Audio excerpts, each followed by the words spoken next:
So have you guys seen Scott Ullenberg's Fast and the Furriest Play at the Races mod? Or actually, it's actually kind of like a whole new game. I was looking at the cats, and we've got Sir Reginald Fluffington III, a Maine Coon.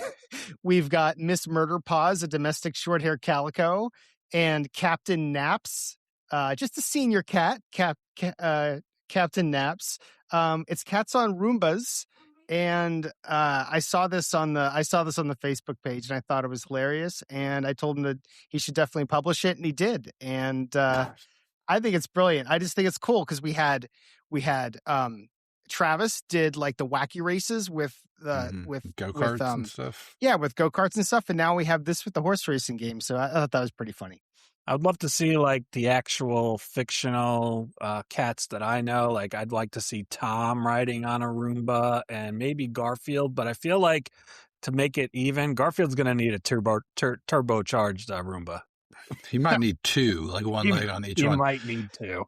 I'm just disappointed that I didn't come up with this idea because I have a Roomba and a cat, and I feel like she would be totally up for that. Would this bring new meaning to a hairpin turn too? Oh, so I'm just glad the Play games community is still bringing the heat on Facebook, and in this era of AI generated slop, I'm happy that we can still come up with fantastic ideas without computer assistance. I totally agree. All right, Harvey, say the thing. What do I say? Welcome to Playnation.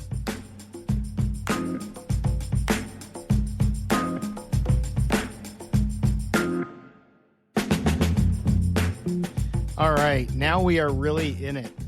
Good to see you guys. You too. Before we jump into the content, I just want to do a shout out.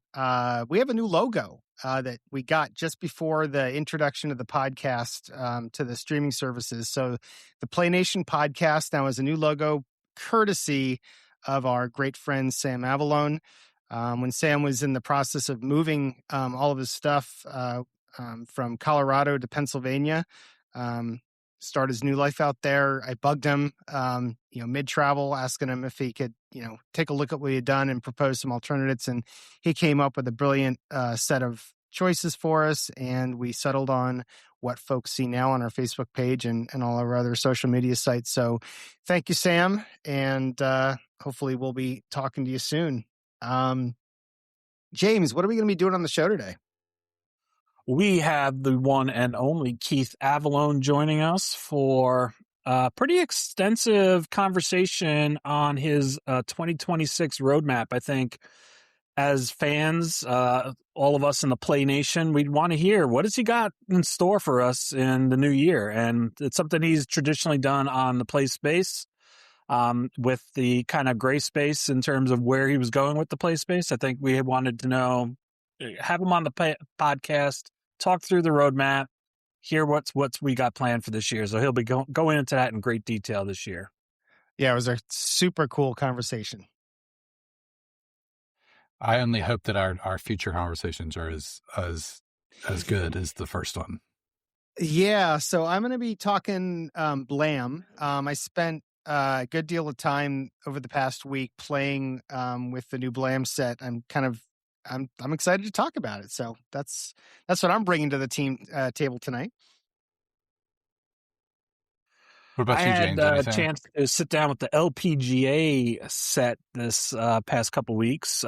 Brand new release from Play too, and I think it's other than a couple of freebies that they gave out, this is really the first true set for the LPGA, and it's the 75th anniversary. I didn't even realize, right? 75th anniversary of the LPGA. So good timing from Play to jump in and give us this set. So we'll talk a little bit about that as I get into it. But one of the key things that I was playing for the past couple of weeks. Nice. I've been in golf too. I've been doing the PGA Tour and the Live Tour, and I got opinions on those things. I've also been doing a lot of Play at the Races. I really enjoy that game. It's really, really fun. And I'm excited that he's going to be releasing. We'll have some updated information about when that's coming out when we talk to Keith. And Yeah, and it's, fast draft football, fantasy draft expansion like people do, it's the hot new thing. Can't go without saying that, but anyway. You flatter me. I'm still waiting for mine, but I was late in the ordering. It looks pretty cool, though. It is. Thank you. All right. So we'll get into all that on the other side.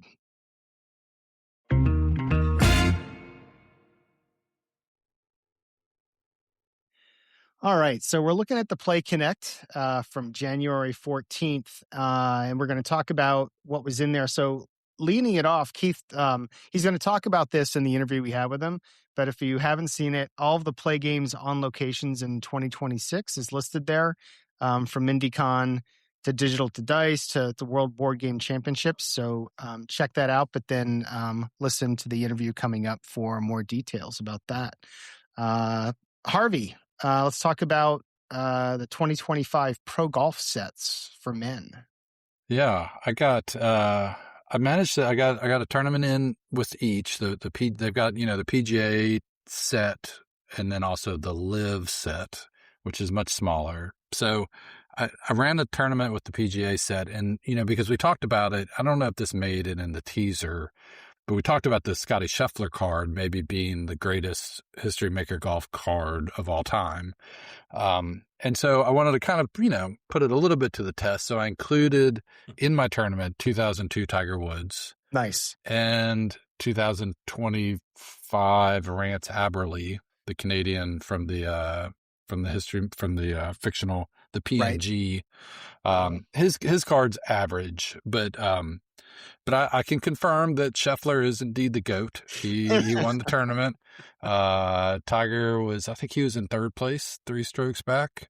Aberley shot a 78, so he was way back. But played it at Augusta, which is, great course. Enjoyed playing on that. And then for the Live set, I couldn't figure out, I didn't have any of the courses that Live plays because they often play in Europe. And so I didn't know what to do. And I ended up saying, how about course collection 20? That's like the Fictional collection that has I think maybe 72 holes. 72. I ordered it when it came out, and as does happen, I had not actually ever played with it, but I had it. And nobody knows what you're talking about. Yeah. But it's good sometimes to dig in and know that, and so I actually had a lot of fun. I laid out the car, cause I wanted 4 par 3s, 4 par 5s, and the rest 4s. And so I kind of mixed and matched a little bit from the different, cause there's a links course, there's a mountains course and a water course, but I kind of mixed and matched a little bit. And that was really cool, kind of playing course designer. And then I played the Live set, on course collection 20. It's a small set, so I didn't have to do the make the cut step, which is kind of cool. I just ran right into the contenders. And it was also fun in that the players are not as good as the PGA players, their qualities, just across the board, the cards aren't as good. And I think I'd like that better. I mean, and this will be a running thread that I'm sure I will talk about on the show a lot, in that I don't like the all-time best sets because they're just too good. I like having, an occasional workman, right? Or an occasional rust putter or yeoman or whatever. I just think it just keeps it, keeps it fresh. So it was cool to play with the Live guys. They have that. And I don't know all of those players, but the Chilean Joaquin Niemann won my tournament by 3 strokes. He shot a 66. Him and Cameron Smith were the only golfers in the 60s. And it was also fun playing with a lot of guys that nobody likes. And it was fun to watch them be awful. Patrick Reed shot a 78 and Phil Mickelson shot a 76. And so that was fun to watch.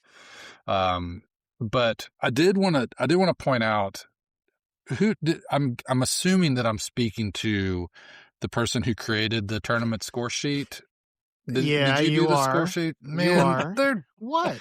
I don't want to make this podcast be fawning over Al Wilson all the time, but those are fantastic score sheets. They really. I thought you were gonna give me crap about something. No, they're fantastic. They're well designed. They really lean into like the whole experience of the staggered start, and it kills me a little bit to do this, but well done, Al Wilson. And the last thing I want to do, because he was in the tournament, Bryson DeChambeau. Did I ever tell this? So this is a sidebar. This is not play related. Can I have permission to just do a little story that's not play related? Okay. Did I ever tell you the story about meeting Bryson DeChambeau's mom? No. So I went to Augusta. I went to the Masters several years ago. In fact, I think I invited you, Al, and you didn't go with me. But I went with some other friends. I went with some other friends, and we went to we did the whole round at Augusta, and then when I had gone before, we went to Hooters. It's like right outside, and that's where John Daly sets up. And all week long, he just signs autographs and smokes cigarettes outside his RV in the Hooters parking lot in Augusta, Georgia. It's really an experience. And the first time we went to the Masters, we went and did it, got pictures with John Daly, and it was super cool. So we went this time, and there was a line, and he had his name on the marquee, but there was no RV. And we're like, what's the story?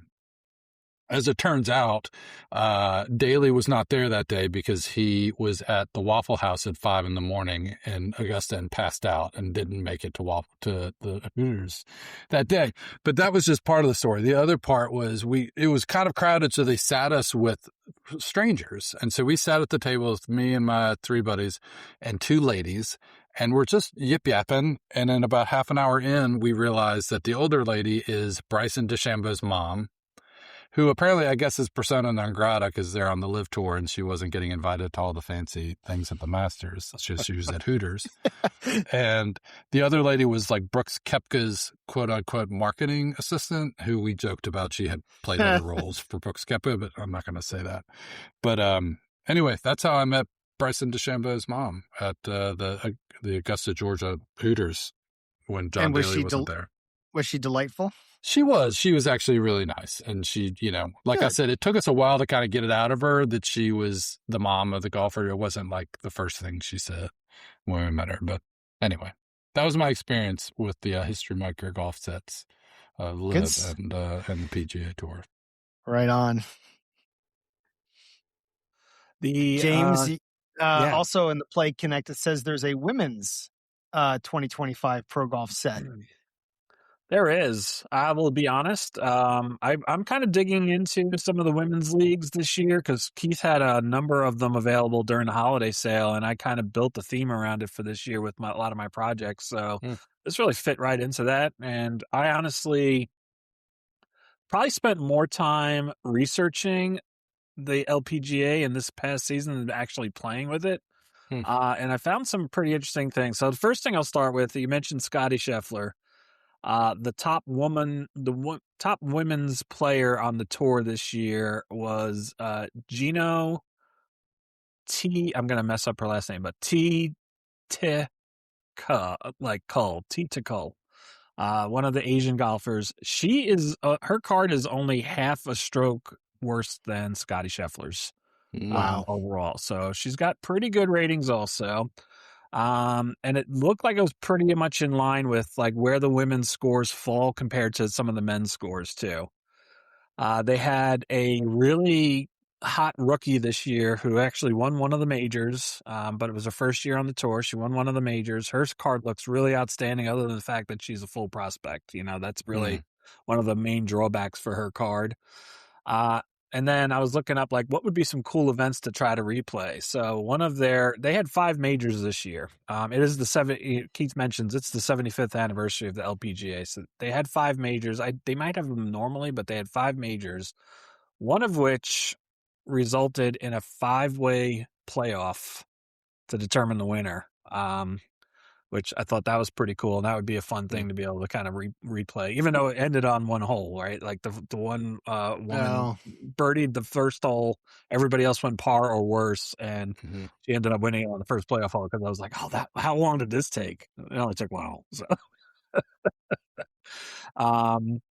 But yeah, some pretty cool stuff there. They have a lot of like veteran golfers who, like you would expect even on the men's tour, that like start playing less and less events, but still do pretty well. A couple of people who didn't, they had 29 different winners on the tour this year in the women's, but of those, the person who finished second in their overall point scoring didn't win a single event. She just had a lot of like top fives and top tens and found a way to be like right there towards the end. So yeah, I thought that would be pretty cool, and it would be interesting to like sit down and be able to play with it. The one drawback to the women's that I've noticed, and this is something maybe to bring up with Keith in the future, is that we don't get any of their courses really. You know, they play different courses for the most part than the men do. So we don't have any of their courses available. I'll have to try like what you did, RV, and maybe work with like Course Collection 20.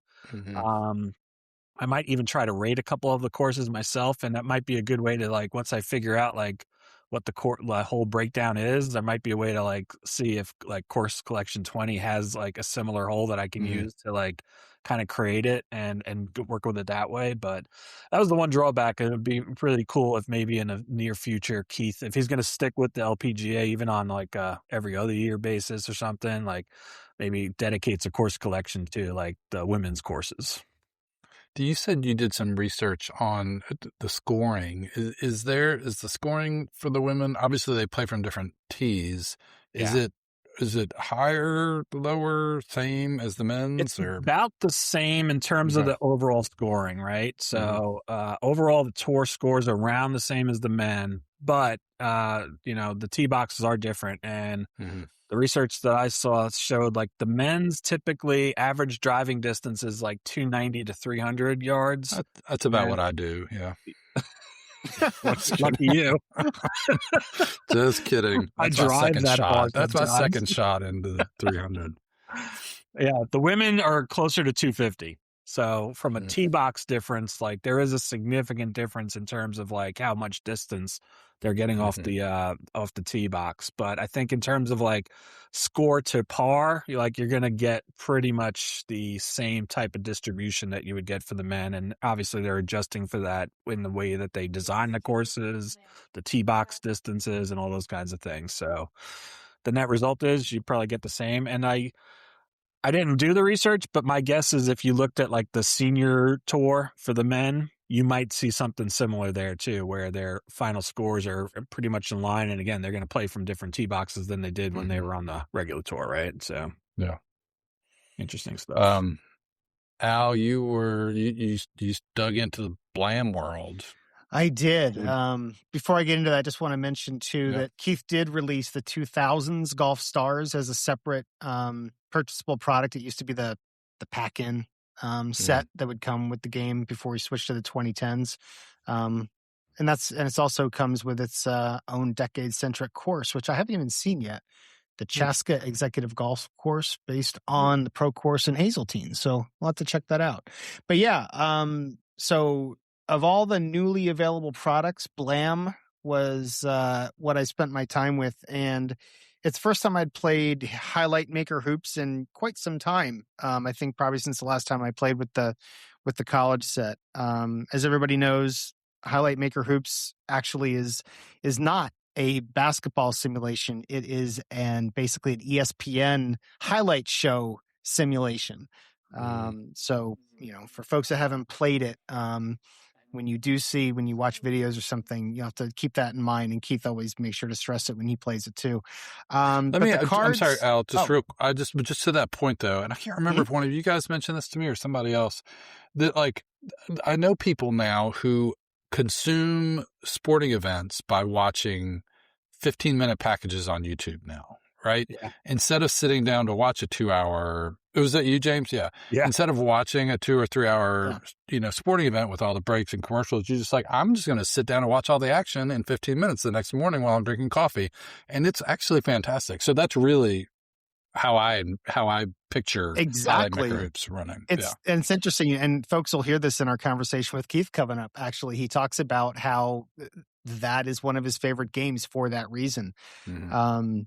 So the BLAM set itself, I'm usually not one to purchase the PDFs and cut them out, but the cool thing about this set and basketball teams in general is there was only like 7 pages to this whole set, and so it was like less than an hour to print and cut. And the cards, I'm talking about the color cards right now. When you order the set, you'll either have the color cards or the black and white. But these are some of his best looking cards for any of his games. I think he nailed it. Nice. He nailed it with the color combinations. My favorites, I think just Seattle's dark green, like forest green card with the bit of a beige and yellow background just looks so good. So what I did was I ran a tournament. I basically wanted to use this opportunity to predict who the best teams in BLAM were. And when I went into it, I thought Vancouver and Seattle were top tier, along with a few other teams. And I came out of it pretty much feeling the same way, although Cincinnati, made a huge run. So this is my first year with the BLAM set. It's been out 22, 23, 24. So this is like the fourth season, I think, that he's done BLAM. You got the cities and you've got all the colors. You can also play the black and white version that doesn't have cities, and you can sort of, move the teams where you want. But it was highly competitive. Cincinnati, which is, I'd say a mid-tier team, made a run and made it all the way to the final game against Vancouver and only lost by 6 points. So this kind of all aligns with Keith's philosophy that he never wants there to be too many teams that don't have an opportunity to win a season or win a tournament. But just to finish my summary of the teams, I think you're looking at Vancouver and Seattle top tier, and this is for the folks who are listening who have a favorite team, and this is just my preseason predictions. But Vancouver and Seattle are your top teams. The contenders I've got is Baltimore, St. Louis, Kansas City, Cincinnati, Buffalo, and New Jersey, with what I'm calling the pretenders as Florida, Pittsburgh, San Diego, and Las Vegas. And the San Diego and Pittsburgh pains me because I know that Keith, as we'll hear in the interview, Keith likes to consider himself the story writer. He's writing the story of these teams, and I'm a little disappointed that he didn't take better care of a couple of my hometowns. I do have a question for Keith. I'm going to have to save it for the next show, but there's a coach. Her name is Shauna Justice, and I'm really curious if she's any relation to Julie Justice from Scram. Is it same spelling? Yeah, same spelling. Yeah, Justis. And so, right. And for folks listening, this is my first season with the set. It's possible she's been a coach in the league for the past 5 years, and I just didn't know it. So, give me a little grace on that if she's a well-known coach in the league. Lastly, as I was playing the game, this is something that's unique to Highlight Maker Hoops. And it's funny because when Keith started demoing this game, demoing his basketball game and these cards, he never really made a fine point of it, but I'm still blown away by the brilliance of qualities on the cards going left to right. You've got playmaking, rebound, and shot. 5 letters, 4 letters, 3 letters. It occurred to me while playing the game that actually, reading a fast action card, seeing what quality it's calling for, your eyes do the math right away. It's like, oh, I know what column to look in based on how long that word is. I just think it's a small thing, but it's just one of those, the basketball game, both Highlight Maker Hoops and Primetime. It's the sum of all these different parts. So, shout out to Keith. The BLAM set is great. Highly competitive tournament. Vancouver ended up winning it on my tabletop, and I'm looking forward to seeing. I've already actually seen some pictures on the Facebook page. People have already got this on the table and they're already playing games, maybe even full seasons with it. So it's a great set. Highly recommend it. And like I said, if you can, print it in color because these cards pop, and I think there's some of Keith's most attractive player cards for any of his games. That is awesome. James, the Play Connect also is telling folks about what are the projects that Keith is working on. Yeah, he's got 3 main ones. We're going to hear a little bit more about these in the interview, but just to quickly touch so people listen for it, we've got a big College Hoops Playdown set coming out. I'm going to save the details for Keith. Will tell us more about that, but I think everyone's pretty excited. This is the Fictional College Hoops Playdown. This is not like 2025 college, NCAAs. This is going to be his fictional universe, but there's some really cool expansion coming to that, and he'll go into more detail. There is going to be a boxed version of Play at the Races. I think we all knew this was coming, but I think the headline it's coming here sooner than is- I expected. Yeah. Yes, it's usually summertime.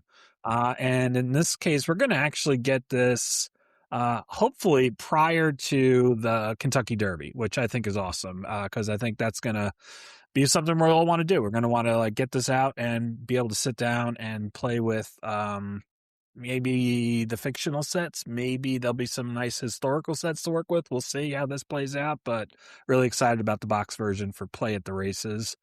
And then lastly, and this was something I was kind of keeping my fingers crossed on, is there will be, again, a World Cup projection set.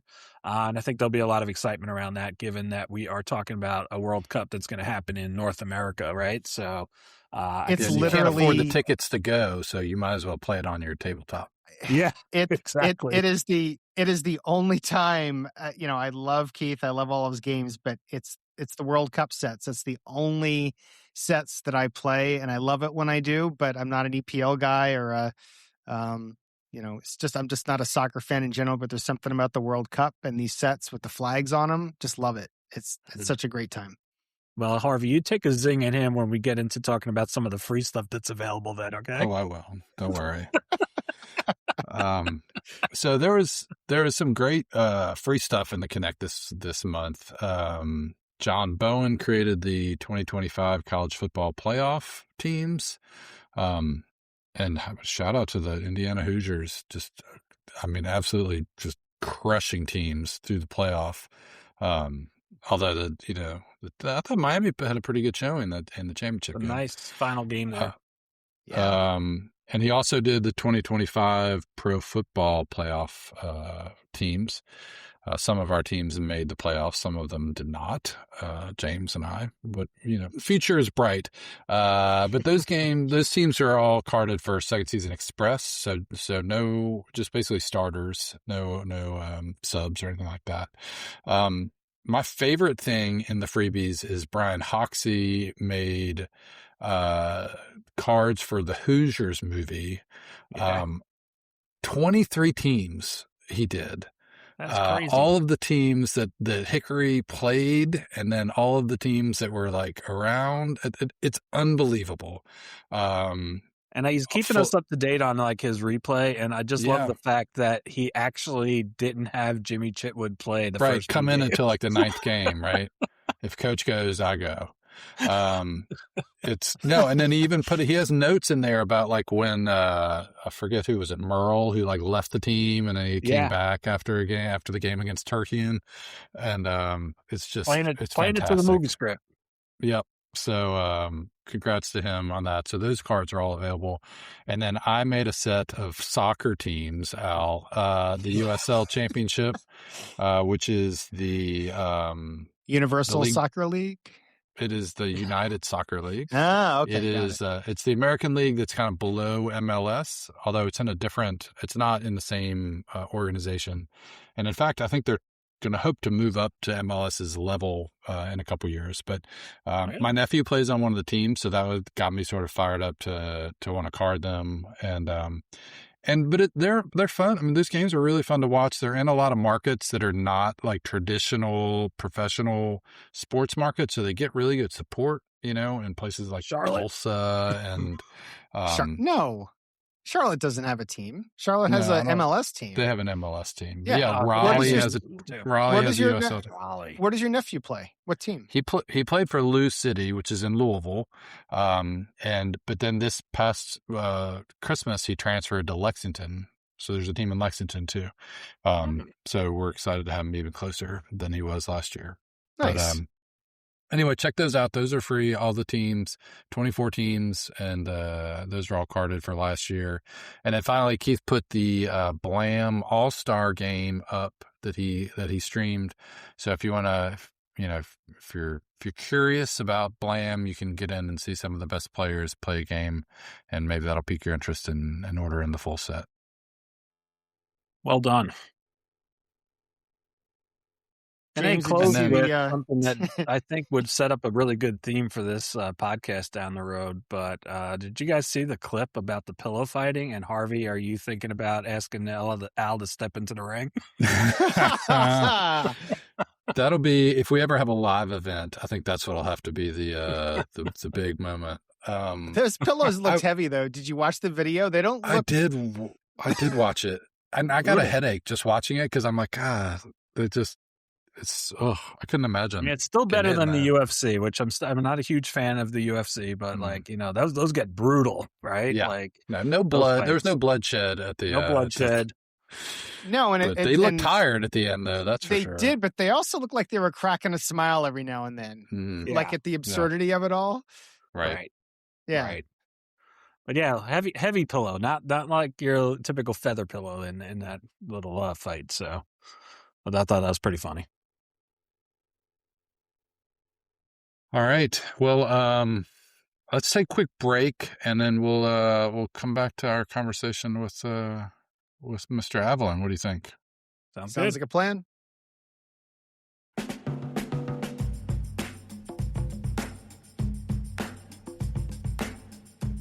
Playnation, if you love baseball for the stories as much as the stats, you're going to love HistoryMaker Baseball from Play Games. Before the first pitch, the pregame intangibles set the tone. Who's feeling it, who's pressing, and what kind of day your team is about to have.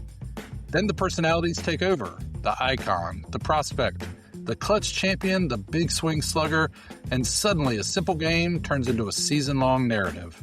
It's fast, ridiculously replayable, and plays great solo or with a friend. Set your lineup, make the calls, and let the season write itself. Get HistoryMaker Baseball at play.com.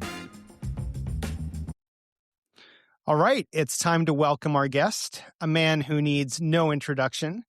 If he had a hybrid HistoryMaker Baseball and HistoryMaker Golf card, it would be hero, champion, legend, king, and icon. It's Keith Avalon from Play Games. He's piling it on. That's funny. Welcome, Keith. Thank you. It's good to be here. Thanks for having me on the very first episode of the Playnation Podcast. Yes, this is very exciting, and we're glad you're here, and glad to get a chance to talk about what's coming up in 2026. So just for the audience, we every year Keith does a great job of laying out a plan for everything he's going to work on for the year, and it comes up in his Connect blogs and his live streams, the PlaySpace. But what we want to do is take some time to go through it month by month and hear what Keith has planned, so you can prepare for all the cool things coming. So Keith, I will let you take it away. You know, what's funny is I was talking with Sam yesterday on the phone, and he said, "Dad, you know what? I made that same grid that you always make." He's making his plans for the year. Like, dude, I actually taught you something. Awesome. So yeah, he's it's a good way to approach the year. You know, I always build in a lot of flexibility when I plan it out. You know, I don't lock myself into dates and times, or dates and releases. It's mainly sort of an overview, a big picture overview, and I make changes as the year goes along. So, take a look at the 2026 roadmap. It's like, I would say much of the time, if not most of the time, there are fairly significant changes in the route as it unfolds. As the year unfolds, things change. A lot of that is I'll have an idea, or somebody will suggest something, and I'll run with it. Sometimes it's better than what I had planned, so I'll just scrap what I had planned and go with something different. So, I make these plans knowing that they're fully flexible in terms of what I'm actually going to do. But it does help to know, where I'm going and have a plan so that I can figure out, if I've got enough time to get everything done. And it makes you think about, how much time do I need to prepare this product or this game, and make sure I budget enough time for that. So, having said that, you want me just to do like a month by month uh, walkthrough of what I've got on my annual spreadsheet here? Yeah, that'd be cool. It would also, talk about not only talk about what you are, thinking that you'll release in certain time frames, but also, give a little insight into the design and prep work that's happening as well. Well, when I put something together, usually the process works like this. I figure out what I want to do, and I map that out on the release schedule. And then I back up and figure out, okay, I'm going to need X number of weeks to do this. So I'll and it obviously those weeks have to happen before the release. So let's kind of, backload in the design time into the schedule. So sometimes things take longer. Sometimes things don't take as long. And so having said that, so we're on, I break it down by week. Sunday of the week. So this Sunday would have been the 18th. That's the week we're in right now, the week of January 18th. And I have a design, a release column, and then I have a design prep work column. So there's, something I'm going to be releasing that week. If there is something I'll be releasing that week, it's going to go in that column. That whatever I'm designing and working on will be in the design prep work column. I have a column for the Thursday stream. I haven't really filled that out because we've been kind of up in the air about whether we're streaming or not. So I do have some. I have the first couple of months worth of streams planned, but nothing beyond that. And then I also try to get the Connect out in a fairly regular pattern, so that I have another column for that. And then there's another column at the very end for any other things that I'm doing. Like mainly that would be live on location events or special events that are going on that I need to be work around. Okay, so January 18th, been working on Baseball America this week. Super excited about it, by the way. I always try to come up with the last few years try to come up with the new card design for the Baseball America set for the deluxe version. That's something we started doing when we hit the 10th anniversary. We figured let's celebrate and what the heck, let's come up with real cities and nicknames for these teams. Mm-hmm. And so we released that set in 2022. We released that set with nicknames and colors, and it got really a great response. So each year since then, we've been updating the set, really two versions of the same set. One set that's got the team logos and the team nicknames and the colors and everything. And then the standard set that is, looks like it always has, but the classic HistoryMaker Baseball card design. So each year for the deluxe version, I like to do like a season specific card design for that set. And it kind of goes back, you and I were having this discussion about Topps trading cards. It's like each year Topps comes out with a new baseball card design.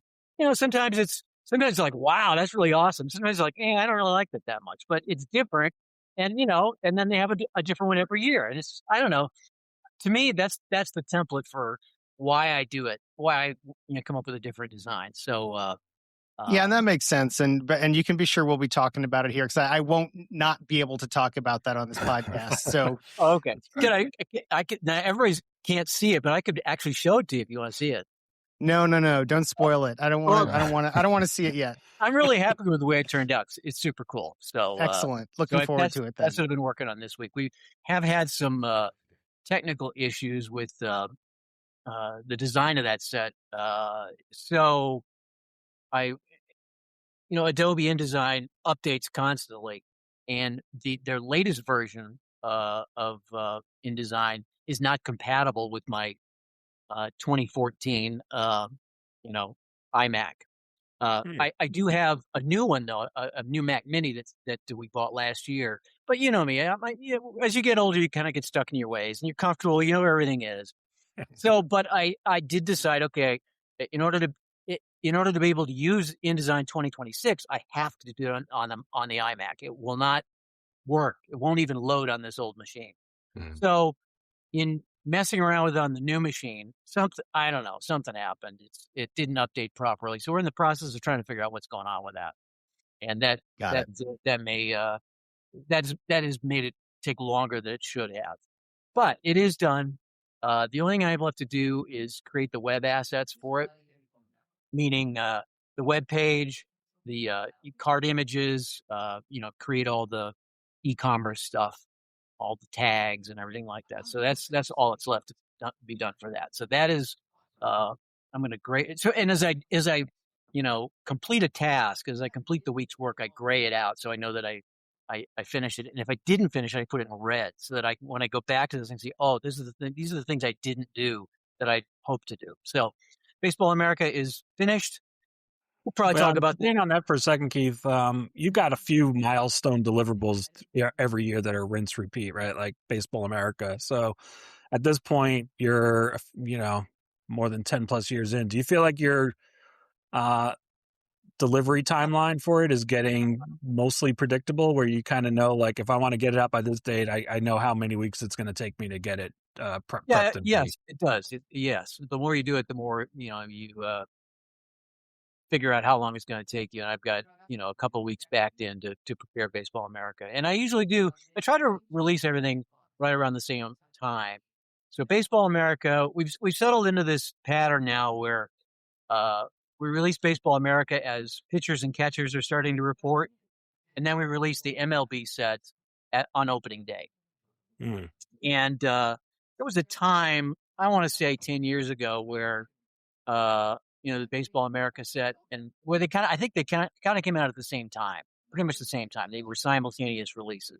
Yeah. But for whatever, I don't recall why. At some point a few years ago, I switched to going to Baseball America when pitchers and catchers report, and we do this training camp tour. We do a stream where we have all the teams play each other and kind of show you which teams do, what the moves were in the off season and so on. And then the MLB set comes out on opening day. So that's this week, Baseball America. Next week will be, I'll start work on the College Hoops Playdown. That's actually mostly done. The data is all prepared. I did most of that last year. We had, my thought was to have that be part of the holiday sale, but we weren't able to get it, get the card template designed in time. And so we just reached a point where it's like, okay, well, you know what, we'll release this. It's not going to come together in time. I believe now that I'm thinking about it, the reason was the printing. We would have had to budget like a couple of weeks to print all the copies of it, and we didn't have the bandwidth to do that and print everything else. So we just moved it to spring. So sorry, Keith. This set is going to be a little bit different form factor than the previous set in that long box with the big cards. Right. I've gotten so many emails about the College Hoops Playdown set in the last couple of weeks. So many so that I hope people aren't misunderstanding what's coming out, because it seems like an inordinate amount of excitement for it. So yes, it will not be in the big box like the pre-cut cards, like the original College Hoops Playdown was, and that's just a production decision. It's just the amount of time and effort and materials. Really, the time. It's the time that it takes to individually cut those cards, collate them, get them in the box, wrap the box. It's very labor intensive. It's the same thing we had. We've had the same issues with a couple of products that we created once we got the equipment, the printing and finishing equipment in house. We did the Continental League, the 61 Continental League, same thing, cut cards in a special packaging. And I just just last week got those files out and actually printed about a dozen copies of it because we'd had it out of stock. We left it on the site, had it out of stock, and finally just took it off the site. So I'm never going to print these because they're so hard to print. So I got a couple of emails from people. I think Brad Fowler was saying, "Hey, where is that set? I want to get a copy of that set." So I thought, I'll knuckle under and print some. And sure enough, it's like, oh, now I remember why we stopped doing this. It was so much time. It took so much time and so much effort to get it to work right. And so, but I did get some made. So, it makes it special. It's like a special edition, when you get those special cut cards, Right. When you have a chance to buy them, you should get them. Don't They wait are around. nice. They really are nice. And I wish that I think if we were really going to do those on a grand scale, as we had hoped to, we probably would need a couple of Duplos and a couple of printers to really, because they take. I mean, the Continental League sets take about a half hour each to prepare, to print and cut and package. About a half hour each, and the College Hoops Playdown is like more than double the size, almost 3 times the size. So, I mean, you're spending. I mean, it doesn't take long to figure out. If it takes you 45 minutes to finish a box set it aside, and you get 100 orders for it, it's like that's 100 hours of your week that you just don't have. Mm-hmm. So, much as we would like to do that, we're not going to be able to do that for the new College Hoops Playdown. However, the new College Hoops Playdown set does have some cool tweaks to it that are different. One of them is that you're going to get all the teams for the tournament, plus you're going to get all the rest of the Play universe. And that's one thing I want to make sure people understand. We're not going to give you Duke and Indiana and Ohio State, and you're not getting real college. You're getting it's our fictional college universe, just so people understand. That's what the original one was. That's what this one is too. With the difference being that instead of just getting the 64 tournament teams, you'll get the entire Play basketball universe, college basketball universe. You'll get individual cards for each of the tournament teams, and then you're going to get like generic cards. There's a set of like I want to say it's 36 different template cards, like they're like generic ability cards with a uniform number on it. And like there's power forwards and there's shooting guards and they have varying ability. Some are have like 1 quality or 2 qualities. Others have 10. And so the better teams get more players with the better qualities. And there's enough variation there that no 2 rosters are the same. And so you'll get a card for each of the non-tournament schools, which will have the coach's name. It'll have the school name. It'll have the school nickname. It'll have the coach's name. It'll have the coach's card. His ratings for the highlights game if you use that. And well, I guess you use the coach card for both versions of the basketball game. And then you'll get a roster of players. You'll have each player's name, his class. Whether he's a sophomore or junior, and you'll get a uniform number. And so the card set will come with 2, like a gray set and a white set, and they'll be identical. And so you'll say, and the gray set will say, for the sake of discussion, is the home team, and the white generic cards are for the visiting team. So let's say you got, Kerwin College is the visiting team. You'll give them the white cards, and okay, they've got this guy who's number 11, this guy's number 32, this guy's number 56, and you'll give them those players, and then you set them up, and then the other team, let's say it's Old Minnesota, and it'll do the same thing. It'll say you're going to give them the gray cards, and they've got this guy's number 24, and this guy's number 43, and this guy's number 61, and you'll have your 9 guys or 10 guys for Old Minnesota, and then you can play the game. And they'll be completely distinct, unique teams. And each of the players will be identified, so you'll be able to keep track of who did what, and each team will have their own stars. And of course, the teams will have varying abilities as well, because, the better teams will have more of the better players. The terrible teams will have all terrible players. You'll be able to actually recreate the entire, college basketball universe with this set, which I think is pretty Will cool. there be? So does that mean that there'll be conferences as well? Yes. There's a master list of conferences and who's in which conference and which teams are independents. And it's pretty cool. It's pretty cool. Like some conferences have 5 or 6 teams that make the tournament. Some conferences only have a couple, and a bunch of independents make it too. So yeah, you can. It's pretty cool. You can take like one of the terrible teams and play it the whole season if you want to, or take one of the good teams and just play their entire conference schedule if you want to. So I think a question that everybody's going to want to know is: this going to be something that you update annually or every couple of years, or is this just a one-time thing? I think it's a one-time thing. It's a ton of work. Talking about like 1,000-something players. It's right. It's 9 players per team, and there's almost 200 teams, so it's almost 2,000 players. Is that? So I don't think I'll take that every year. No. And I'm gonna look at you and Harvey on this one. Is that how many Division I basketball programs there are in real life? I think there are more. Yeah, I want to say 220, 30, maybe something like that.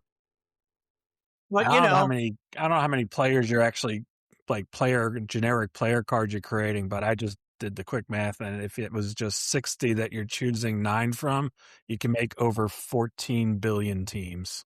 Yeah, it's like you'd be surprised how much variation you can get with a handful of different cards. So yeah, it's crazy. Cool, and that's coming out in early March, right?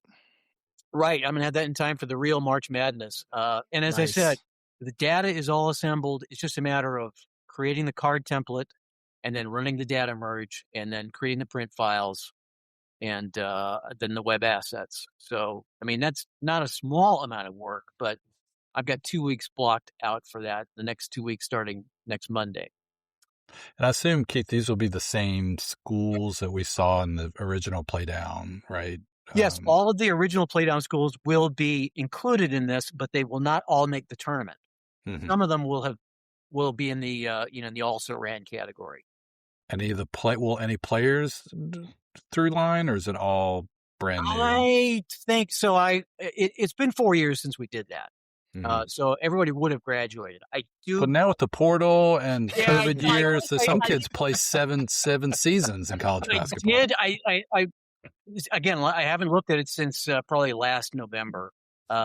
And I believe where I left off with it was, let's put a couple of those guys in there. They got an extra year out of there, so they're still still in there. But generally speaking, it's a fresh crowd of scholastic or athlete scholars.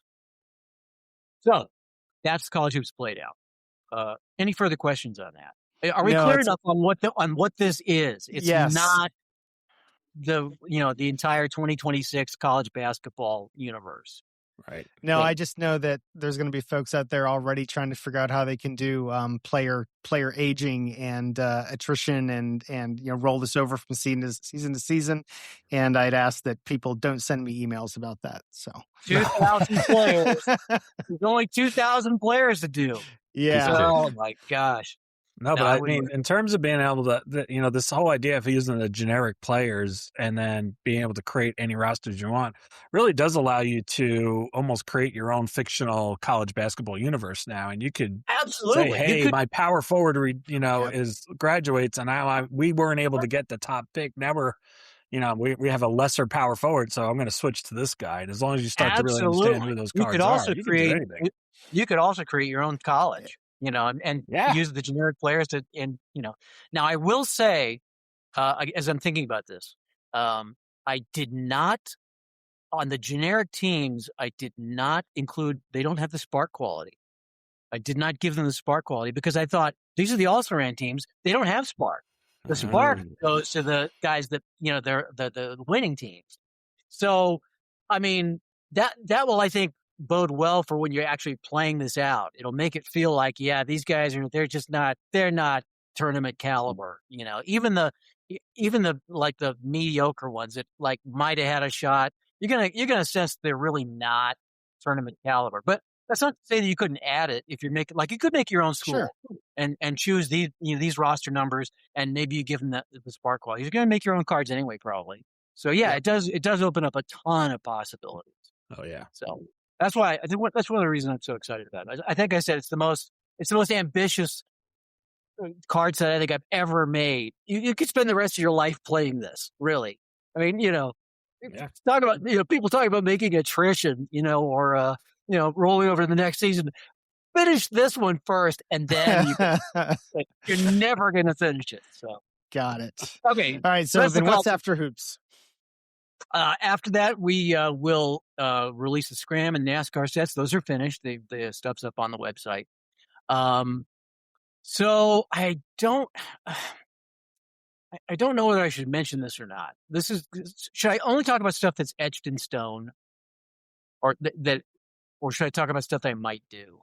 No, go for it. Talk about stuff you might do. Sounds fun. Might do sounds fun. All right. So the Kurt Berglund show was awesome. It's got such a great response. People love it. It's and people love Kurt. He's such a great guy. I love Kurt. He's just been a real friend of Play, and I've really appreciated all he's done. So we started talking last year after the 50 years of baseball greatness got rolling about, how might we follow that up? And, this, I haven't mentioned anything about this to anybody outside of Kurt and a couple of other people. So this is going on the podcast. I feel kind of like maybe I should have made this announcement myself. I don't know. Yeah, it's only like 8 or 9 people listen to this, Keith. You're fine. Okay, good. So we talked about what could we do next? What could we do a follow-up project? So Kurt suggested that we do 50 years of baseball greatness, 1925 to 1975, because the current set is 1975 to 2025. He said, let's do 1925 to 1975. I thought, well, that's just going to seem a lot like, that's not going to be very different from the Cooperstown set and the all-time franchise great teams. I said, why don't we do 50 years of baseball greatness, 1875 to 1925. Oh, wow. So his immediate reaction was, no, we can't do that. It's because baseball in 1875 was so different than baseball in 1925. You can't bring that together. It's impossible to bring together. Well, don't never say that to me. I said, I'm from a statistical standpoint, if the whole purpose is statistical accuracy, then yeah, it probably can't be done. But I'm thinking more in terms of narrative, of story. Like you're watching The Natural. You're not thinking about stats. You're thinking about story. And I'm thinking, why couldn't you make that era accessible to people, accessible to regular tabletop baseball fans who don't want to have to hear about the percentages for this and the change of the distance for that, and the pit and the ball was a different size and a different quality. I say, let's just kind of meet in the middle somewhere and just kind of come up with an amalgamation of what 1900, so 1900 would be the very center of that. Mm-hmm. Let's make a set of cards like everybody's meeting in 1900. And let's make it feel like you're watching and playing baseball in 1900 with the greatest stars from both sides of that year. And, we'll put them together on the field. It's like a Field of Dreams kind of thing. And we'll let's isolate, what makes baseball from that era special. And, but can you do that with just the cards, or are you going somewhere else with this? Are you talking about changes to the game book? Yes, there will be a game. So this set will include its own game book, because you're right. It has to have, there's got to be more than just cards. Mm-hmm. We quickly understand, we're both reading a book called The Glory of Their Times. It's one of the greatest I think I got the title of that right. It's a book about baseball from that era, told by the people who played it. It was actually, the book was published in 1966 when these guys were still alive. A lot of mostly guys from like the teens, guys that played in the early 1900s. And it's a fantastic book. It has this reputation as being one of the greatest probably maybe the greatest baseball book ever written. I think Harvey and James are looking it up right now. Did you guys find it already? I did not. Or are you just taking notes? Okay, so take notes. it is a fantastic read, and you know it points us in the direction of really the difference is going to be in the game day and in some of the game mechanics. Like, there probably will not be any home run kings. I'm already thinking we'll have maybe triple kings, guys, because back in those days, home runs were not like what they are now. In today's ball, a home run is when you hit the ball out of the park. You hit it over the fence, nobody can catch it. In those days, a home run was you hit it past the outfielder and then you ran fast enough to get all the way around. You never hit it out of the park because the parks were so huge. Yeah. So it was a whole different thing, and the game needs to reflect that. So I'm thinking, we're hashing out the mechanics of that right now, in terms of how we're going to make it feel like a 1900 home run instead of a 1980 home run. Same thing with the ballpark qualities. Be different ballpark qualities because some ballparks are shabby. And that's not really a thing in our world, our baseball world. Ballparks are all pretty well kept, and even as far back as the 1930s and 40s. But you go back to the 1910s or the 1900s, some ballparks are pretty shabby. Some of those fields are pretty awful. So that will factor in. Also, they didn't change the ball out. They just played with the same ball all game. So as the game went on, the ball got less lively, and there were more errors. So all those sort of things will have special qualities and it be factored into it. But the basic game engine will be the same, and you'll be able to play. My goal is you should be able to play. Current players, plug them into this old time game book, and it will feel like you transported Nicky Mantle back to 1900. It's similar, I think, to the Pioneers Golfers set that I have, which is also, it's the same thing. It's like, uses the same qualities, but it's constructed in such a way that you definitely feel like you're playing in a different era when you're playing with that set. And on those courses particularly, they really capture the whole flavor of 1800s golf. So if you put Tiger Woods or Scotty Scheffler on the Ardeer course in England, it's gonna, you're gonna be able to see him. He's playing with hickory sticks, and he's not getting the same benefits from the equipment that he gets now.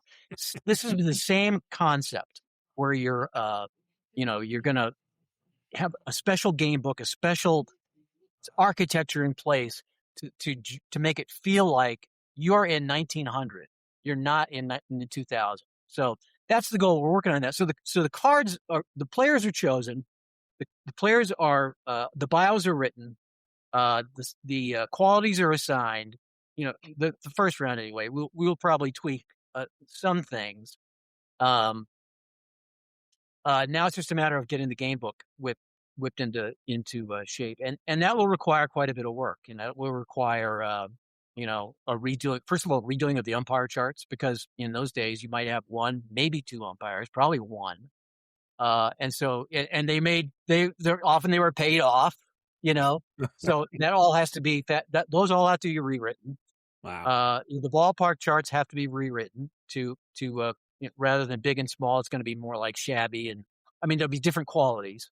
The infield errors have to be accounted for, where, there's already the error rule. There's a symbol in the current game book that will take you back to like 1930s, but we got to go back even further. So there'll have to be some reconfiguration of errors. And then the game day, you've got, trains that are late. You got guys that stay out all night and carouse. Meet a lady in black with a guitar, with a gun. Yeah. Reading this book, it's like the one guy says, he's telling this guy in 1966, he's, back in those days, being a ball player wasn't exactly a respected profession. Right. Because there were some sleazy characters. So that has to be captured. And this is why I really kind of didn't want to bring this up, because it may be more work than I've got time to do this year, but it is in the pipeline. We're talking about hoping to have it ready by the fall. But I could easily see it not happening this year. Mhm. It might take longer. As you can see, it's a lot of work. There's a lot of stuff that has to be done to really make it right. But I'm excited about what you'll be able to do with it when it is done. I Well, bet you you get it mentioned done. that it's about putting together a plan, right? But like even as you mentioned with the college playdown, you thought originally like this is going to happen in 2025, but things led to it getting bounced to 2026. So even if this doesn't come to fruition this year, like maybe it's something that ends up next year or the year after if it takes that much time. You never know. As long as it doesn't take as long as the basketball game, it's all good. The basketball game didn't take that long. We started in 2019 and we got it out in 2024. Yeah. That's only 5 years. The baseball game took a lot longer. Baseball game took a lot longer. So. I just meant this. You sounds like you're pretty far along on this idea. I don't think it's going to take you 5 years. Probably not. But it is a substantial amount of work to really get it right. And of course, there has to be playtesting as well. We want to make sure it works like we think it will. So that I've got 2 weeks blocked out for that. And obviously it's going to take way more than 2 weeks, but I've got 2 weeks blocked out for that in February. And then end of February, Baseball America gets released. Getting back on our schedule here. How long have we been talking? I'm only in February. I figure the stuff the later in the year is a little bit fuzzier, so maybe less to say about that. Yeah, just tell me when I need to stop. Put me on mute, and then I'll stop. So Baseball America released. We got the week of the 22nd of February, and then I will begin work on formatting the big league cards. Travis is once again providing the data for that, and it's just a matter of nothing fancy there. We'll do the same thing we've been doing the last couple of years with a special a deluxe set. Oh, we are talking about expanding that set.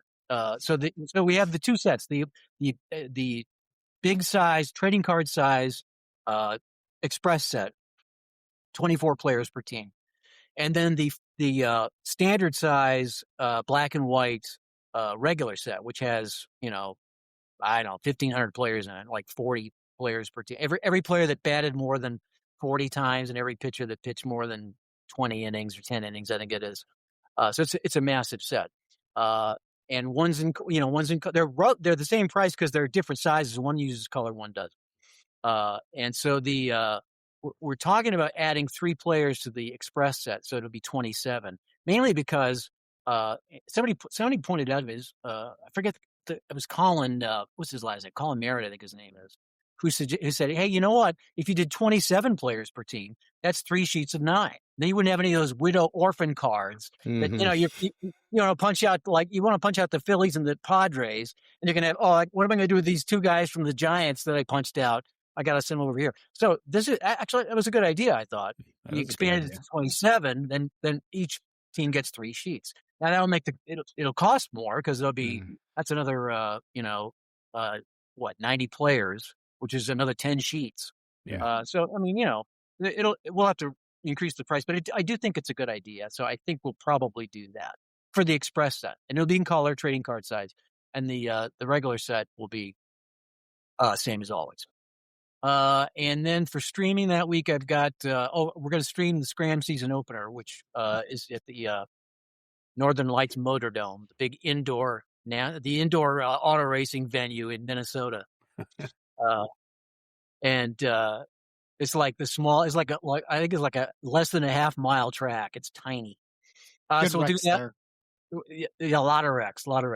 So we'll do that on the week of the let's see, that's going to be the week of the 8th, and then the Baseball America training camp tour on the week of the 22nd. I did kick around the idea of making a trip to Florida and doing a training camp, Baseball America training camp event in Florida, because I've never been to Florida for a play event. And I was thinking we would go to maybe Sarasota, which is pretty close to Tampa, and maybe go to like an Orioles game and play some Baseball America spring training. I really like that idea. I just don't know that I can pull that off. I'm not completely ruling it out, but I don't know. I'm feeling like I need to get some work done rather than take a trip. So I'm for now, I'm gonna maybe save that for next year. But it was in my thought process. Then let's see. Now we're into March. The college. Let's see. The Baseball America end of February. College Hoops Playdown I've got scheduled for the week of March 8th. And while that is coming out, I'll be working on the box version of Play at the Races. Oh, nice. Yeah, I'm excited about that. Sam's going to do the sleeve. And great. And I think we're going to dress up the game boards a little bit as well. I think the horse cards and the charts are probably fine as they are. And so that will be happening the first week of March. College Hoops Playdown comes out.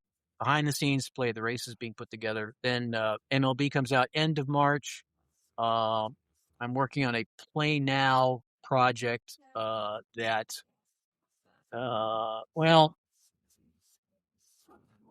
I'm not 100% decided on the Play Now project. I will say that we are going to reimagine. We're going to revamp both Fury Football and Fury Hardball. In terms of the graphic design. The games will stay the same. We're not changing the games, except in Fury Hardball, we're going to change some of the terminology. We're going to get away from pingers and columns. Yay! God, I love pingers, dingers, and zingers. We're keeping dingers. No, we're keeping dingers and we're keeping zingers. Those two are going to stay. We're going to change the hit by pitches. Wingers are going to be hit by pitch. And ringers are going to be walks or bonus base on balls is what I'm thinking. BBB, triple B, bonus base on balls. And I'm going to kind of we could have a whole discussion about Fury Hardball, but especially the game. I just want to emphasize the game is not changing. It's the same game, maybe some different terminology, and the look is going to be different as well. We're going to get away from the apocalyptic thing and go back to more of a mainstream thing. We, as you know, we hired that guy who does the football illustrations on Fox for football for the NFL. Mm-hmm. You know, when somebody scores a touchdown, like when Bo Nix throws a touchdown pass, they show a picture of Bo Nix. The guy that does those illustrations, he did the illustrations for Fury Hardball and Fury Football. We were going to use them for the mass-produced versions of second season and HistoryMaker Baseball. It doesn't look like that's happening anytime soon, so we're just going to use these now for Fury Football and Fury Hardball. It's super cool. So we're gonna those have officially been put on hiatus. I mean, it says coming soon on the website right now, and those will be. So I'll be working on that in March. Those are scheduled to be coming out in June. Both of them will come out at the same time.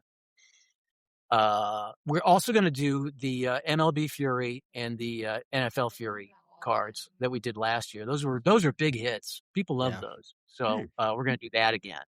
So those probably will come out as we're in their regular schedule. There'll be a baseball one sometime in March.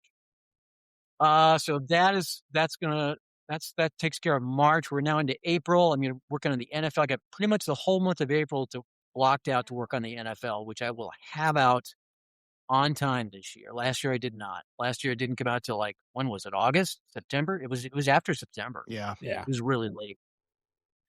So this year it will come out on time. I'll be working on it in April. And then Play at the Races comes out end of April, just before the Kentucky Derby.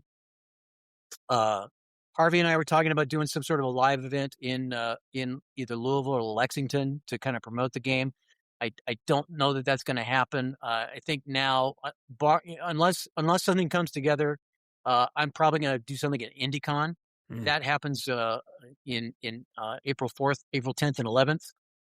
So I'll probably run a Kentucky Derby pre-race at IndyCon in April. I will be there at that. Does ST owe us Does ST owe us a few bucks for that? Never mind. Go on, Keith. Free plug for our friend ST Patrick. Oh, okay. Sorry. No, it's all good. You should cop my attendance. All right. So Play at the Races is coming out end of April, just before the Kentucky Derby. I think that'll be huge. And then behind the scenes, I'll be working on the World Cup projection set. Wow. Yeah. Oh, that's going to be really popular. I'm telling you, we got college hoops play down, we got play at the races, we got World Cup projection. It's like too much stuff. Yeah. It's a big year. Yeah. Yeah, it's a big year. So yeah, World Cup projection work happens in May, and then the set release will come out end of May. And then I will work on the EPL and Football America in May. Now we're into June. We're gonna do something in Eau Claire in June. I'm calling it. I haven't decided whether I'm gonna call it Play Day or whether I'm gonna call it Play Fest. It's gonna be a 1 day thing, mainly 1 day, June 19th and 20th. This has not been announced yet, by the way. It will be announced at some point, but I'm telling it to you guys because you're getting the inside scoop.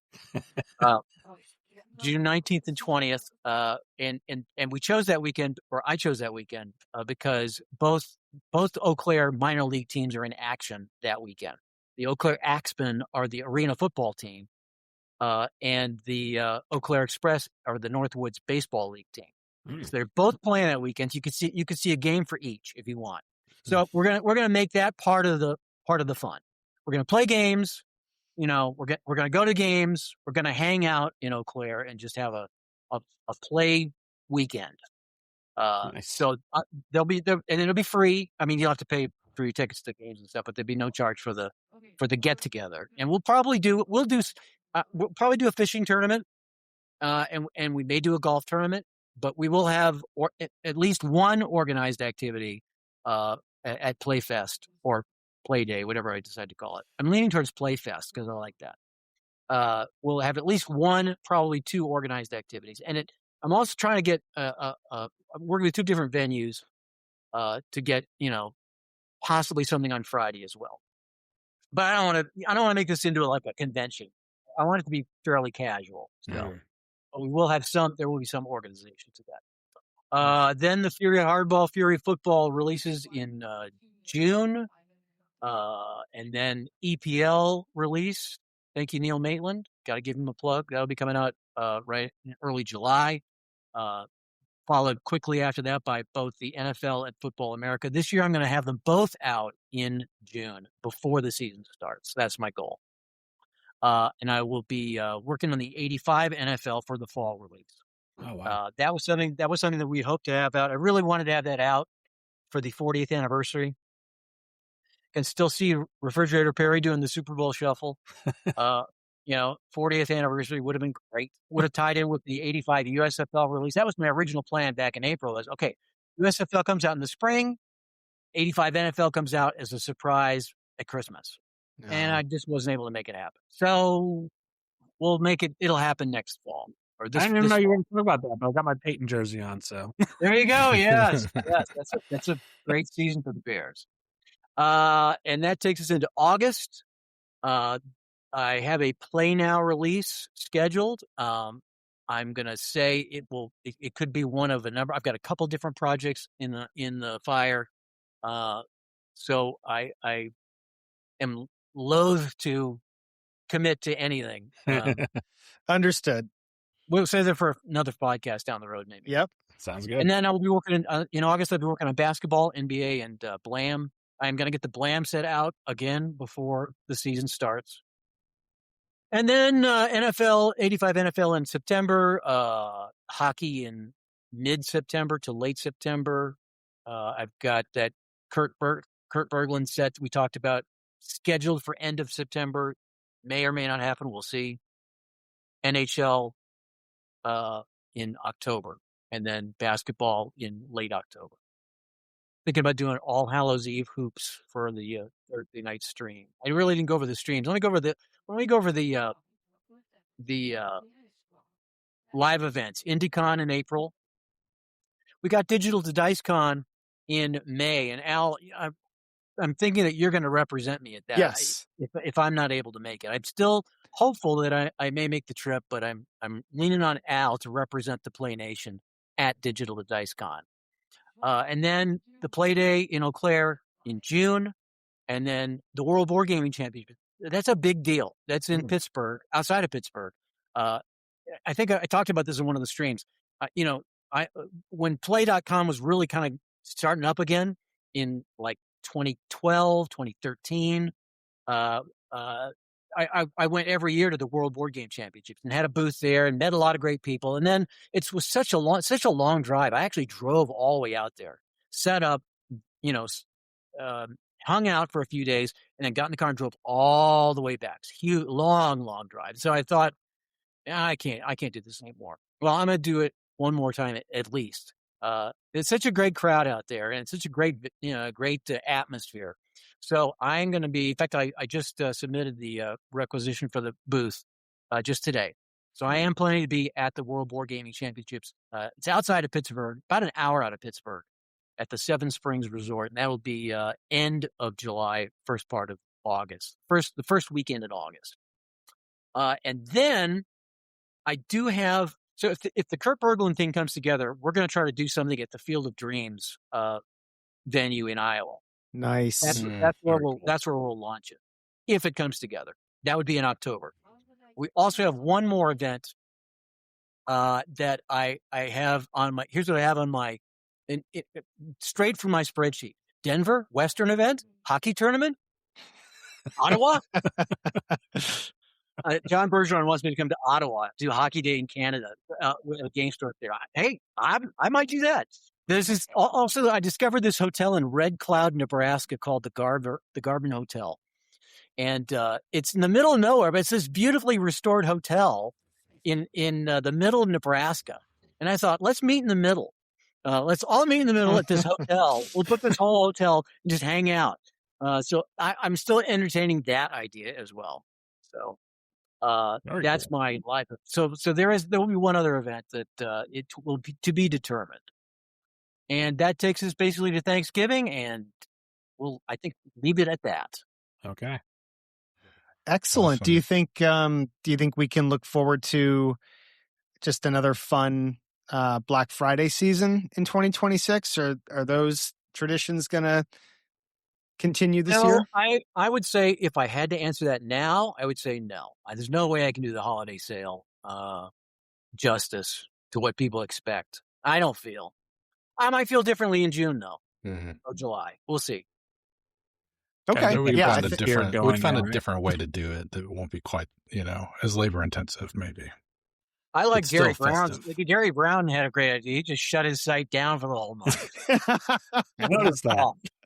I haven't been able to enjoy Thanksgiving or Christmas for many years, and I'm thinking that might be an option. So anyway, well, I'm not even gonna address that at this point. I will undoubtedly have feelings about it as I get closer, and they might be feelings like, yeah, let's do it, and it might be, oh man, I'm not doing that.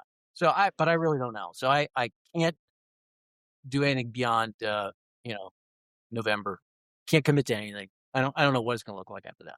It's like when they ask a football player at the end of the Super Bowl run, like, you're going to be back next year? Like, don't ask me now. If I answer now, I'm not coming back. Right. All right. So this is Keith. This has been great. I know everybody loves to have this info. Before we let you go, we did get a few questions from Playnation folks on the Facebook page, and we'll just do these as quick hitters. So first of all, from Brian Aronov, what was your favorite play game to make? And actually, when we were talking about this, Harvey actually had a better way to set this question up. And now that I'm looking at my notes, we're going to actually let Harvey take this question. Episode 1, stuff going on. That's all right. Harvey, why don't you pose the question to Keith? Well, I mean, I don't remember exactly, but something along the lines of, I know that the second season was probably your kind of baby, right? I mean, it took you the longest to do. It was your first real game, right? Sports game. And so I don't know if that's the answer or if there's some other experience that you've had since then as which game was the most rewarding or most fun to make. Yeah, see, that's those are totally different parameters, rewarding and fun. If the question was, what was the most fun game to make? It was, what's your favorite was the question. Yeah. So you have to interpret that however you want to. What's my favorite game to have made? That's really hard to answer that. I think the football game, obviously that was a labor of love for him many, many years. Really, I liked all of them. I wouldn't have made a game if I didn't find it rewarding. So I can't think of any game that's really more rewarding than the others. As far as what game was most fun, I mean, working with Al on the golf game was super fun. Same thing with Dave. As I'm thinking about it, a lot of it has to do with the people. I remember when I was making Red, White, and Blue Racing, Dave Richter, who passed on a couple of years ago, I really miss him. He helped me. We got together like every couple of weeks and ran races, and it was so much fun hanging out with him. I'd go up to his place up in Westminster, and he'd come down here, and we'd run races on the tabletop and talk NASCAR, and so that was super fun. And Mike Glaze, another guy who I don't know what happened to Mike Glaze, lived in Spring, Texas. I haven't heard from him in years. I hope he's still around. I don't know that he is, though. But he also was such a warm, loving guy and so helpful in putting the game together, the NASCAR game. So that is very high on the list of games that were fun to make. The roller derby game was super fun. That was like, wow, I never knew this about roller derby. I had watched it as a kid, but in doing the research on it, was like, wow, this is really cool. So the roller derby game was very fun. As I mentioned, the golf game was fun. And the hoops game was fun too. I still remember the event in Chicago, where we all got to, it was just 25 of us showed up just to talk about making a basketball game. And that was a really fun weekend. And anybody who was there, I think, probably feels the same way about it. So that qualifies as most fun. As far as most rewarding, I would say the most rewarding game really is the basketball game, because that was the hardest. And, wound up making two different games that use the same set of cards. I mean, we could do a whole show probably just on the basketball game, but that was, I think, the most rewarding. And to be able to have the game that I always thought, a basketball game needed to be played quickly, because it's a quick sport, So the highlights game to me, I think, is maybe my favorite play game. Full play game, people really weren't satisfied with the highlights game, and they wanted the full play game. So, bore down and made that happen. And I think that really works well too. It's super fun to play. It's, it has a nice variety to it, which I think is extremely important in a basketball game where there's so much repetition, Yeah. So I would say the most rewarding game, probably the basketball franchise. Nice. Excellent. Nick Torrey asks, as a creator, what draws you to the fictional side of gaming? Whether it's the fictional leagues or fictional sports, why have you at PLAAY sort of made it's sort of like, fictional leagues, fictional games, sports is sort of like your calling card now. What drew you to that? I wouldn't say it's my calling card, but I do feel like it's an important and very underserved element. As far as what drew me to that, I couldn't answer that. I don't know. All I know is that, when I was a kid, we had our Apple Football League, but we never played with the real teams. We made our own teams.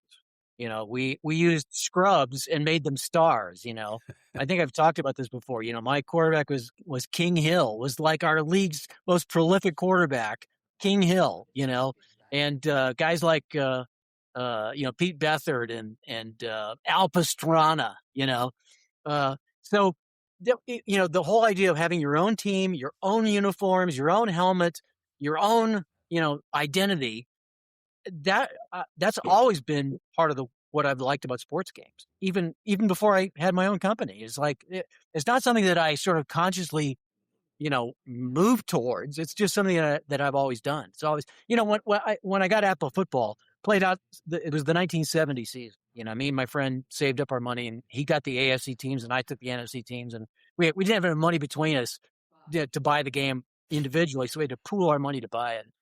And right after we finished our little season, immediately I shuffled all the cards up and made new teams with just random, because it was very appealing to me just to have different teams and different arrangements, same players, but just putting them on different teams. So I think it's just part of my DNA.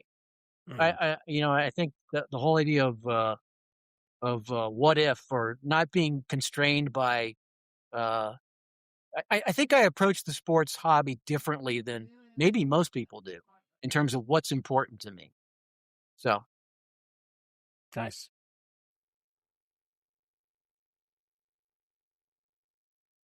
James, you got the next one? Right. I forgot I had one of these questions. So, this was Keith from Brett Shine, who asked, "What's your process for updating those fictional leagues to the next season?" He says it seems like your leagues get more balanced than the real life leagues. They never have teams that are too good or too bad. And he was wondering, is that like a conscious choice? And then he has a secondary question, which is, do you have any new tennis sets coming out in 2026? I'll answer the second question first. Probably, hopefully we will. Still working on that. That's one of those sets that, might get you fill in the gap there. Yeah. Could happen. Not on the schedule though. As far as, how do I do the fictional leagues, and there's a bunch of questions in there. I would say, first of all, the easy answer for how I progress the leagues is I approach it as an author, not as a statistician. So I'm the guy writing the story, and I decide what team's going to get good and what team's not. And that's all there is to it. Yeah. I decide, I sit down and say, okay, this guy's going to retire. This guy's going to get better. And I work within the constraints of the game architecture so that, you don't have all the teams, aren't good. You have a certain, a distribution of ratings that a league will typically have. And my fictional leagues typically mirror that of the actual leagues. And as far as who's going to get better, what's going to happen to him, is he going to, have a long career, short career? That's a spur of the moment decision that I make on my own as an author, because I view myself as an author, not as a statistician. As far as the balance, I would submit that the teams in real pro sports are actually pretty similar. It's more similar than you would think. I'm going to say, look, for example, look at 2024. Look at the Chiefs, 15-2, and and the Lions, 15-2. Look at them in 2025. Vastly different, vastly inferior. Well, are the teams that different? Not really. Mm-hmm. They're pretty much the same players, but it just goes to show you that really in professional sports, most of the teams are kind of towards the center. Yeah. And it comes down to breaks and luck and injuries and mojo and all these other factors that play into it. And I've always maintained that. I have always maintained that. And I always bristle against mechanics which might be put into a game to kind of drive the result toward a certain result, because that's I look at it like that result is one of many possible results that could have happened. I'm more interested in presenting the actual strengths of the teams and then letting it play out as it would, as it might have, rather than trying to recreate an actual result from an historical season. And I think if you look at the numbers, statistically, the worst team in the league is not that much statistically different than the best in many cases. Now, obviously, there are exceptions to that rule. The Rockies this year were historically bad, and there are teams that are historically good. But generally speaking, most teams are kind of aggregated around the middle, and that's the way I make my fictional leagues, the same way, because I think that's the way it is in real life. And I also feel like people don't want to get into a fictional project knowing who's going to win or who's supposed to win. I'm trying to get away from that. So I typically like there to be, some contention about who's going to actually win all this. It's going to come down to more than just who's got the best ratings. Good stuff. I think that's a really good way to finish it up. I know Keith has been super gracious with your time tonight to spend with us. I know you got other stuff going on. I don't know, guys, if y'all have anything else. I don't mean to take over, but I don't want to. That felt like the perfect ending to the conversation. Agreed. It's been a great conversation.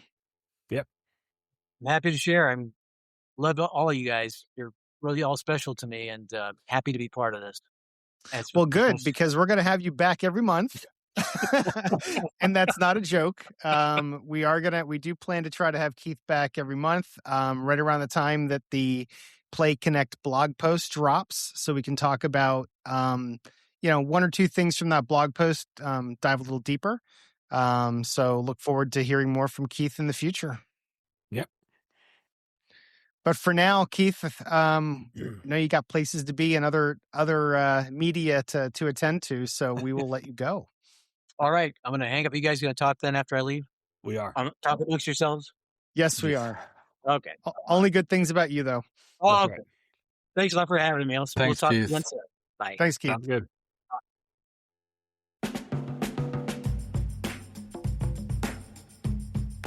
Playnation. Ever wonder if you could bring Amelia Earhart home? Aviatrix 37 from Play Games drops you into her world and challenges you to complete the journey, or risk the same mysterious fate. You'll plan each leg, choose your plane, and manage the harsh reality of wear and tear, fuel, repairs, rest, and when to push forward. It feels like traveling through a scrapbook of vintage postcards, and your flight log becomes the story. Take your shot at history at play.com. All right, looking at the mailbag this week, most of our questions were covered by Keith in the interview. Hope you enjoyed that. There was one for the host today, though. We're hoping to get more as the weeks go on. But Nick Torrey asks, what do you enjoy about playing fictional leagues and or sports? I'll go ahead and take it first, and I'll pass it off to James. For myself, I like the unknown of it. I've never been one to dive too much into historical replays. James, for example, just did a replay of the Mets from James. It was just last season, right? 2024, but I started 2024. Yeah, and not taking anything away from James's project because that was massive, but and unsurprisingly ended up pretty darn close to what happened in real life. And for someone like James, who's like a diehard Mets fan, that was going to be an enjoyable experience reliving that season. For me, not the last couple of games, though. It got tense. I'm not going to lie. It got a little tense. Okay, that's even better. So that's even better. For me, I don't think I live and die so much with my favorite sports team. So for me, I like to just write. For me, the reason why I enjoy fictional leagues is being able to write my own story. So with whether it's Football America or Baseball America, it's just I know what's happening on my tabletop is my story. It's my universe, and I get a lot of enjoyment out of that. And it's also fun knowing that someone else using those same teams is actually writing a different story. So for me, it's about the narrative and being able to have a story that's unique to what's happening on my tabletop. James? I don't think it's any big secret, since I've talked about it before in my other podcast, that when it comes to fictional leagues, I'm not as big a fan if I have a historical league that I can play instead. But when it comes to historical sports, fictional sports, I'm very much like in tune with that. And I love getting like a fictional sport like Fury Hardball or Fury Football on the table. And, Keith mentioned he's going to be coming out with like the MLB Fury and the NFL Fury, and those leagues don't entice. It's weird because I don't want to play those during the fictional sport, right? Like I'd rather just play with the actual fictional leagues then when it comes to those sports. So that's where I totally buy into the whole idea of like writing your own narrative and getting into that whole thing and getting to know like these players as they unfold in front of you. Is when it's a fictional sport, then I'm like all in on fictional, but not as much when it's a fictional league for a real sport that I would rather be playing, like, even if it meant like playing with a women's league, right? Like I would rather do that than just have like this fictional league that I'm playing with. How about you, Harvey? I want my cake and eat it too. I like doing fictional replays. I've done like real life replays. I like doing that. I did the 1989 Cubs. I've done Saints replays. But I think across the board, I prefer playing with fictional sets. Just when it comes, even like with the horse racing, I was excited that he did an all-time great set, but it's like I'm only running with the fictional. Now, if he does a historical season, I might get into that when it's not all-time greats. But yeah, I don't know. I mean, if I'm going to run red, white, and blue, I want BLAM. If I'm going to play a game of HistoryMaker Baseball, it's Baseball America. I mean, or it's Scram, not BLAM, sorry. Right. Yeah, across the board, I prefer the fictional sets when it comes I did have a lot of fun a couple years ago when we did the whole season of Football America. Remember when we did that co-op and we just ran through the entire season? And I did one for Scram too. So and I did that. I did the first I think maybe the first project I ever did with second season was doing a Football America season. I played all the Golden Bay games and had so much fun. I was like, Deuce Caudle had like 1,400 yards rushing, and it was just yeah, you get into that. It's the theater of the mind. Yeah. And I dig it. I might put that question out on our Facebook page too. So if you're listening, I'm toying with the idea of doing that Scram like season in a month. I don't know if you remember when I did that, Al, but we completed the 31 or 32 races in about 33 days with everybody pitching in and running their own race. Yeah. So I might try to like recapture that magic that we had with a co-op. That'd be very cool. I'd be part of that. Yeah. Right on. All right. Well, Nick, I hope that answers your question. And Playnation, if you have questions, please send them in. Our email address is playnation@gmail.com. And you can also go on our Facebook page and get the information there. But we will be right back to wrap this up. All right, everybody. Thanks for listening to episode 1 of the Playnation podcast. You can email us at playnation@gmail.com. You can check out our website at playnationpodcast.com. You can follow us on socials at Playnation on Facebook, at Playnation on Instagram, at Playnation on TikTok, and Playnation on YouTube. Thanks for listening.